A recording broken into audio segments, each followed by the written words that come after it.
जय मसीह की। एक बार फिर से आपका भाई, प्रभु में आपका भाई, एक बार फिर से मैं आया हूँ एक नया विषय और एक नया वीडियो लेकर आप लोगों को जय मसीह की। और वीडियो शुरू करने से पहले जितने लोग मेरा पिछला वीडियो नहीं देखे हैं वो लोग जाके ज़रूर उसको देखें, ताकि उसमें आपको परमेश्वर के जो 7 गुण हैं वो क्या होना चाहिए उसके विषय में पता होना चाहिए। तो आप लोगों के बीच में मैं एक बार फिर से हूँ एक नया विषय जिसे आप थंबनेल देख के समझ चुके होंगे और आपको हैरानी भी लगा होगा कि ऐसा विषय कभी हम लोगों ने नहीं सुना। जी हाँ, एक ऐसा विषय है जो शायद ही आपने कभी सुना होगा। तो वीडियो शुरू करने से पहले जितना लोग मेरे चैनल में नए हैं वो लोग चैनल को जरूर सब्सक्राइब कीजिएगा और बेल आइकन को दबाइएगा, ताकि मेरा जो भी भविष्य में आगे आने वाला वीडियो आप तक पहले नंबर पे पहुंचे। तो हम लोग शुरू करते हैं आज का विषय। तो आज का विषय हमारा ये है, आप थंबनेल देख के जाने कि दुनिया को बनाने वाले 2 तरह के सृष्टिकर्ता। जी हाँ, इस पृथ्वी को बनाने वाले 2 तरह के सृष्टिकर्ता है, जिसके विषय में आपको मैं जानकारी दूंगा। आपको लगेगा कि सृष्टिकर्ता तो एक ही है, तो आप 2 कैसे बोल सकते हैं। जी हाँ, मन में कोई भी गलत ना सोचे कि ऐसा क्या विषय है। नहीं, अगर आप पूरा वीडियो देखिएगा तो आपको मेरी बातें समझ में आएगी और मैं विश्वास करता हूँ कि इस वचन से और इस वीडियो के माध्यम से आप बहुत कुछ सीख सकते हैं जो आपने शायद ही कभी सुना होगा। तो हम प्रभु को धन्यवाद करते हैं इस मौका के लिए और ये सीख के लिए जो परमेश्वर ने पवित्र आत्मा के द्वारा मेरी समझ को ली और जिससे मैं समझ गया, और मैं चाहता हूं कि उसे आप लोग भी समझे। तो आइए हम शुरू करते हैं। तो 2 तरह के सृष्टिकर्ता। जी हाँ, 2 तरह के सृष्टिकर्ता। एक है परमेश्वर जो पूरी सृष्टि का रचने वाला है, जिसने सारी पृथ्वी को बनाया, हर एक जीव जंतु को, पेड़ पौधा और जानवर, पशु पक्षी, जो कुछ भी है इस पृथ्वी पर उसको रचा। इन सब चीजों को देखने से पहले हम एक वचन देखेंगे। भजन संहिता उसका 90 का 2 पढ़ दीजिए। इससे पहले कि पहाड़ उत्पन्न हुए, इससे पहले कि पहाड़ उत्पन्न हुए, या तूने पृथ्वी और जगत की रचना की, या तूने पृथ्वी और जगत की रचना की। इसकी पृथ्वी और जगत की रचना की। वरन अनादि काल से अनंत काल तक तू ही परमेश्वर है। अनादि काल से अनंत काल तक तू ही परमेश्वर है। यहाँ पर लिखा हुआ है पृथ्वी और जगत की तूने क्या किया, रचना किया। जी हाँ, ये वो परमेश्वर है जिसने पृथ्वी और जगत की रचना किया। अगर आपको फिर भी नहीं पता चल रहा है तो मेरा पिछला वीडियो देख सकते हैं, उसमें मैंने सृष्टिकर्ता के विषय में बात किया है। तो यहाँ पर लिखा है कि वो सृष्टिकर्ता है जिसने पृथ्वी और जगत दोनों को सृष्टि किया है, बनाया है, स्थिर किया है। जी हाँ, भजन संहिता 90 का 2 में लिखा हुआ है। जी हाँ, ये वो सृष्टिकर्ता है जिसने पूरी दुनिया को बनाया, हर एक चीजों की रचना किया जो इस पृथ्वी पर जो हम देखते हैं। जी हाँ, लेकिन मैं एक सृष्टिकर्ता के विषय में और कहूंगा, और वो है मनुष्य। जी हाँ, वो है मनुष्य। क्या आप जानते हैं कि मनुष्य भी सृष्टिकर्ता है। जी हाँ, मनुष्य भी सृष्टिकर्ता है। सृष्टिकर्ता उसे कहते हैं जो चीजों का आविष्कार करता है, जो नई चीजों को बनाता है। बनाने वाले को कहा जाता है सृष्टिकर्ता। जी हाँ, बनाने वाले को कहा जाता है सृष्टिकर्ता।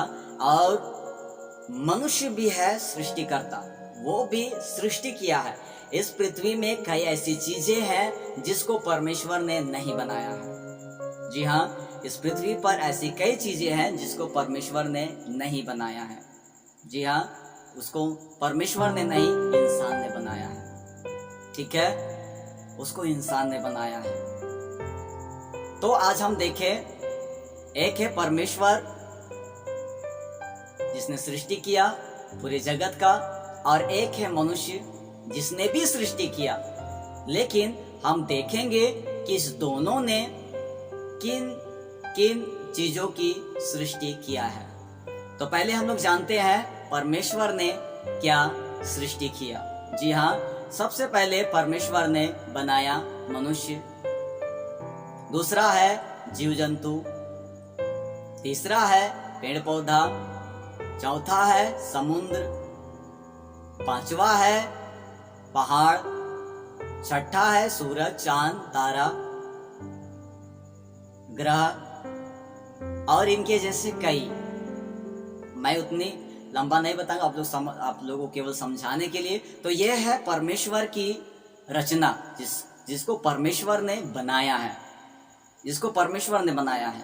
और एक तरफ है मनुष्य जिसने बनाया, जिसने रचा। मनुष्य ने क्या बनाया? नंबर 1 घर, पहला नंबर में है वो घर बनाया। दूसरा हवाई जहाज कह सकते हैं, ट्रेन, मोबाइल, टीवी, आपके घर में जो कुछ भी है, आपका बर्तन या आपका पंखा या आपका फ्रिज या आपका जो भी चीज या जो कपड़ा आप पहने हैं वो भी मनुष्य का बनाया हुआ है, या जिस कुर्सी या जिस टेबल में आप बैठे होंगे वो भी मनुष्य का है। जी हाँ, वो सब कुछ मनुष्य का है। और मनुष्य जो रचना करता है वो अपनी जरूरतों के हिसाब से करता है, अपनी जरूरतों के लिए करता है। लेकिन परमेश्वर जो रचना करता है वो पूरे मानव जाति के लिए है। जी हाँ, वो पूरे मानव जाति के लिए है और सब जीव जंतु के लिए है। मनुष्य जाति केवल अपने विषय में और अपने जरूरतों के लिए रचना करता है, लेकिन परमेश्वर पूरे मानव जाति और सभी चीजों की जरूरतों के लिए वो ऐसा करता है। और मुझे उम्मीद है कि आप लोगों को समझ में आ रहा होगा।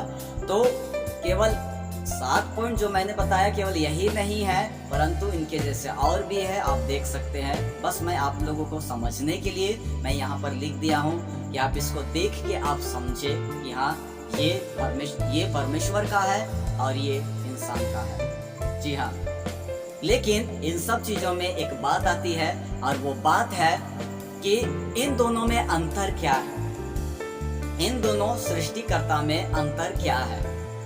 दोनों में अंतर क्या है? जी हाँ, दोनों में अंतर क्या है? और वो अंतर ये है, आप अपने स्क्रीन में देख सकते हैं। ये अंतर है, परमेश्वर ने जो बनाया वो सजीव है, लेकिन मनुष्य ने जो बनाया वो निर्जीव है। जी हाँ, इसका मतलब ये है कि परमेश्वर जो बनाता है उसमें जीवन है, और जिसे इंसान बनाता है उसमें जीवन नहीं है। वो जीवन नहीं है, उसमें जीवन नहीं है। जी हाँ, उसमें जीवन नहीं है। एक वचन हम लोग निकाल के पढ़ेंगे, उत्पत्ति उसका 2:7। उत्पत्ति 2:7 आप लोग देख सकते हैं कि परमेश्वर कैसे जीवन दिया है। तब यहोवा परमेश्वर ने लिखा है, तब यहोवा परमेश्वर ने आदम को, किसको? आदम को भूमि की मिट्टी से रचा, भूमि की मिट्टी से रचा, और उसके नथनों में जीवन का श्वास, और उसके नथनों में जीवन का श्वास जो है वो फूंक दिया, और आदम जीवित प्राणी बन गया। और आदम जो है वो जीवित प्राणी बन गया। ये वचन हमको क्या बोलता है कि परमेश्वर ने एक मिट्टी को लिया, उसको साना और उसका आकार प्रकार बना के, जिस तरह से एक कुम्हार मूर्त को तैयार करता है, उसी तरह से परमेश्वर ने जब पहला इंसान को जब बनाया तो उसने मिट्टी लिया, मिट्टी साना, उसके बाद उसका हाथ पैर नाक मुंह सब कुछ देने के बाद एक चीज की कमी थी उसके पास में, वो था कि वो निर्जीव था। जी हाँ, उसके पास में जीवन नहीं था, वो एक निर्जीव था, बस एक मिट्टी का पुतला बस था। लेकिन लिखा है परमेश्वर ने उसके नथनों में जीवन का श्वास फूका, और जैसे ही उसने जीवन का श्वास फूका, आदम जो है वो जीवित प्राणी बन गया। जी हाँ, वो जीवित प्राणी बन गया। आदम जीवित प्राणी बन गया। जब परमेश्वर का श्वास उसके नथनों में गया, आदम जीवित प्राणी बन गया। इसका मतलब यह है कि परमेश्वर जिन चीजों की रचना करता है वो उसके अंदर में जीवन रहता है।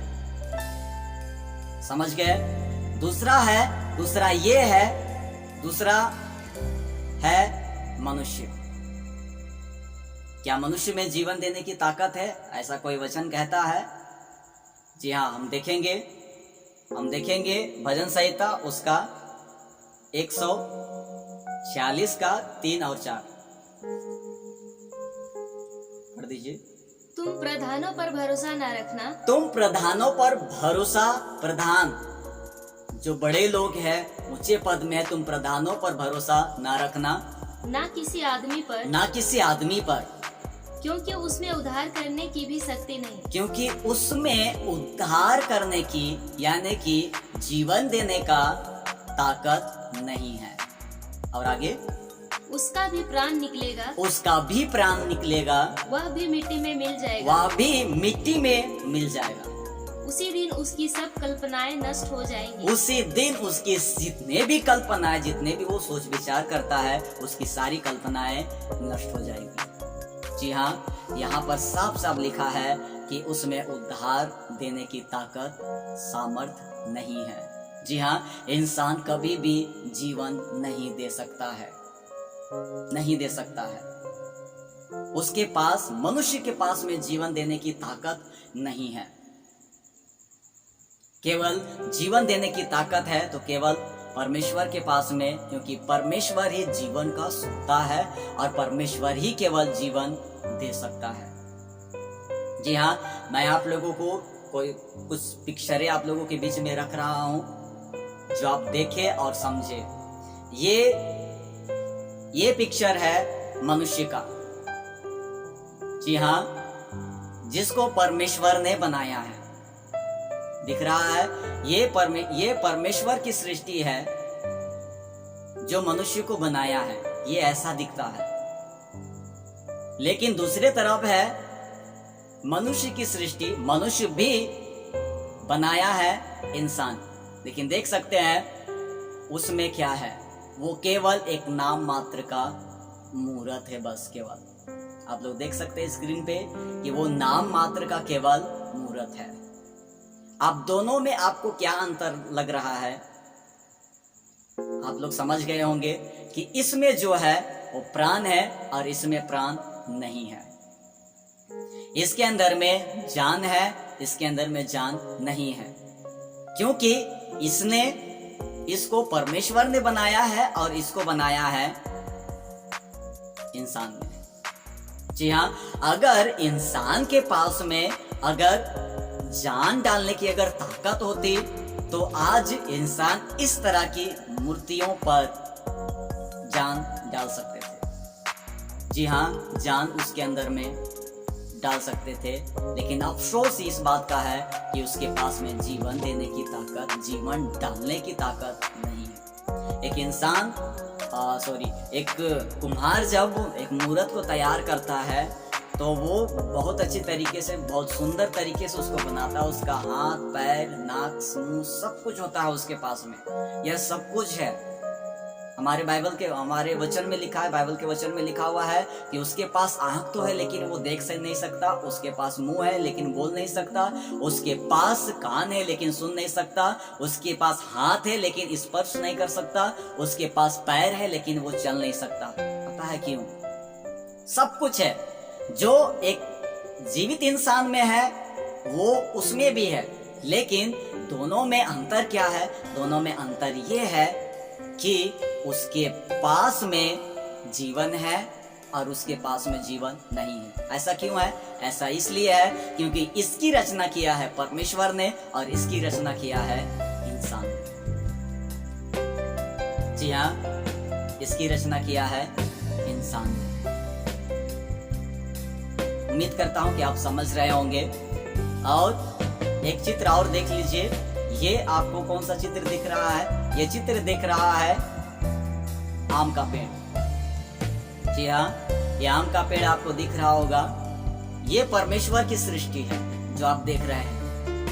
ये परमेश्वर है और देखिए इस पेड़ में फल लदा हुआ है और ये ओरिजिनल है जिसको परमेश्वर ने रचा है। जी हाँ, और दूसरे तरफ आप देख सकते हैं कि ये मनुष्य की रचना है, ये मनुष्य का है और इसमें भी आप देख सकते हैं इसमें भी फल लगा हुआ है और ये भी एक पेड़ है। लेकिन दोनों में अब अंतर क्या है? दोनों में अंतर बस एक ही है, इसमें जीवन है और इसमें जीवन नहीं है। ये क्यों नहीं है? क्योंकि ये परमेश्वर का है और ये मनुष्य का है। ये परमेश्वर का है और ये मनुष्य का है। याद रखिए, परमेश्वर जो भी सृष्टि करता है, जितना चीज भी बनाया है, उन सब में जीवन है। लेकिन मनुष्य जिसकी रचना किया है उसमें जीवन नहीं है, उसमें जीवन नहीं है। इंसान रोबोट बनाता है, इंसान जैसा पूरा हूबहू, लेकिन वो केवल एक मशीन है, बस एक नाम मात्र का एक मशीन है। वो बैटरी से चलता होगा, बिजली से चलता हो, कोई भी चीज से, लेकिन वो उसके अंदर में जान नहीं है। वो बोल सकता है, वो चल भी सकता है, बात भी कर सकता है, वो देख भी सकता है, लेकिन वो उसके अंदर में मशीन है। लेकिन आपके पास में, एक इंसान के पास में सोचने का, समझने का सब कुछ ताकत है। जी हाँ, एक चित्र और देखिए, ये चित्र है आपका शेर का या बाघ बोलिए, ये बाघ का चित्र आपको दिख रहा होगा, टाइगर का। ये है परमेश्वर की रचना और दूसरी तरफ है इंसान। ये भी, इसको भी देखिए, ये है इंसान की रचना। दिखता दोनों सेम है, लेकिन इसमें भी अंतर है और आप समझ गए होंगे क्या अंतर है। वो अंतर है, इसमें जान है और इसमें जान नहीं है, इसमें जान है और इसमें जान नहीं है। ठीक है, आगे देखते हैं एक चीज और। पक्षी में आप देख सकते हैं, पक्षी में यह है कबूतर जिसको परमेश्वर ने रचा है, और ये है दूसरा कबूतर जिसको मनुष्य ने रचा है। यस, अंतर बताने का जरूरत नहीं, आप लोग जान गए होंगे। इसमें जान है, इसमें जान नहीं है। ठीक है, क्योंकि इसको परमेश्वर ने रचा है और इसको इंसान ने रचा है। आगे देख सकते हैं पशु आता है, आपको दिख रहा होगा स्क्रीन पे, ये खरगोश है। ये खरगोश है, जिसे परमेश्वर ने बनाया है, सुंदर है। और ये भी खरगोश है, लेकिन इसको इंसान ने बनाया है। दोनों में क्या अंतर है? यस, सही बोले आप लोग, जीवन का। एक में जीवन है तो एक में जीवन नहीं है। इसलिए क्योंकि एक परमेश्वर ने रचा है और एक इंसान ने। तो आप लोग बहुत अच्छी तरीके से समझ गए होंगे कि इस पृथ्वी पर दो सृष्टिकर्ता मैंने क्यों लिखा, मैंने अपना थंबनेल क्यों बनाया कि इस पृथ्वी का बनाने वाला दो सृष्टिकर्ता। जी हाँ, मनुष्य जो चीज की रचना करता है उसके अंदर में जान नहीं डाल सकता, लेकिन परमेश्वर जिसकी रचना करता है उसके अंदर में जान होती है। एक छोटा सा घास भी वो बढ़ते वो आगे बढ़ता है। लेकिन परमेश्वर जिसको मनुष्य बनाता है वो सीमित रहता है बस, क्योंकि उसके अंदर में जान नहीं है। आप एक पौधा लगाते हैं, वो पौधा छोटा रहता है, लेकिन वो धीरे धीरे क्या करता है, बढ़ता है। वो धीरे से बढ़ता है, क्यों पता है? क्योंकि उसके अंदर में परमेश्वर ने जान दिया है, उसके अंदर में जान है, वो जीवित है। लेकिन मनुष्य की रचना जीवित करने वाला नहीं है, वो निर्जीव बनाता है। उसके पास ताकत नहीं है, इंसानों के पास में ताकत नहीं है परमेश्वर की बराबरी करने का। लोग सोचता है, मनुष्य सोच रहा है परमेश्वर की बराबरी करने का, लेकिन दिक्कत यहाँ पर है, सब कुछ कर सकता है इंसान, लेकिन एक चीज नहीं कर पाएगा, वो है जान नहीं डाल पाएगा, वो जान नहीं दे पाएगा। तो मैं विश्वास करता हूँ कि आप लोगों ने सीखा होगा बहुत अच्छा चीज, और मैं उम्मीद करता हूँ कि आप लोग सीखे होंगे और आशीष पाए होंगे। तो मैं प्रभु का धन्यवाद करता हूँ, और वीडियो ख़त्म करने से पहले मैं आप लोगों से फिर से आग्रह करता हूँ कि ये संदेश लोगों तक भी पहुँचाइए, केवल अपने तक सीमित नहीं मत रखिए, लोगों तक पहुँचाइए, और चैनल को सब्सक्राइब कीजिए। क्यों? अगर आप सब्सक्राइब कीजिएगा तो मुझे उत्साहित होगा, खुशी बढ़ेगा, और जिन लोगों को कुछ कहना है कमेंट्स कर सकते हैं, लिख सकते हैं कि आपको अच्छा लगा, क्या लगा, आप बता सकते हैं। जी हाँ, और ज़्यादा से ज़्यादा शेयर कीजिए, लोगों तक पहुंचाइए, ताकि ये संदेश लोगों तक पहुंच सके, और भविष्य में आपको इस चैनल के माध्यम से बहुत ही सीखने के लिए मिलेगा, बहुत बड़ी बातें, और ऐसी बातें जो आप लोगों तक अभी तक नहीं पहुंची है। तो मैं आप लोगों का धन्यवाद करता हूं इस वीडियो को देखने के लिए, धन्यवाद। और